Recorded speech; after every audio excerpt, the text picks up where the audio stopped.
श्री स्वामी समर्थ. माझ्या या नवीन व्हिडिओमध्ये पुन्हा तुमचं मनापासून स्वागत आहे. आज आपण बघणार आहोत स्वप्नात महादेवाची पिंडी दिसली तर हे होणारच.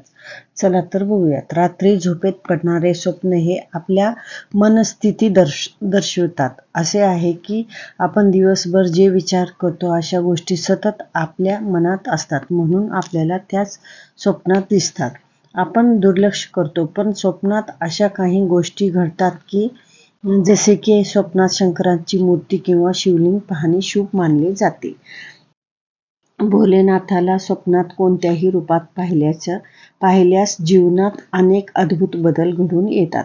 स्वप्नात शिवलिंगची जल अभिषेक करणे आपल्याला जीवनातील कोणते महत्त्वाचे कार्य शुभ फल घडू शकतो असं आहे. म्हणजे तुम्ही स्वप्नात महादेवाच्या पिंडीला जर जलाभिषेक करत असलात तर तुमचे कोणतेही कार्य शुभ फल घडू शकतात. जर तुम्हाला स्वप्नात महादेवाची पिंडी दिसली तर अत्यंत शुभ मानले जाते. असे मानले जाते की तुमच्या वैयक्तिक आयुष्यात काही प्रतीक्षा काम होणार आहेत. त्या कामात यश होणार आहे आणि तुमच्या कामात महादेवाची कृपा असणार आहे.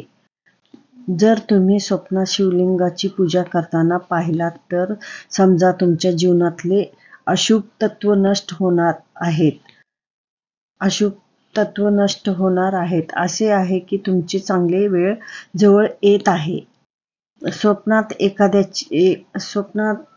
एखाद्याची इच्छा पूर्ण होण्याचे संकेत देतात महादेव.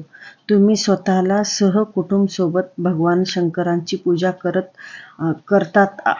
करताना बघितले तर असे मानले जाते की तुम्ही तुमच्या कामात समर्पण आणि प्रामाणिकपणा तुमच्या कामात व्यस्त आहात. असे स्वप्न सांगते की कामाच्या ठिकाणी तुमचा त्रास लवकर दूर होईल, तसेच तुमच्या आयुष्यात सुख, समृद्धी आणि नशीब बदलणार आहे.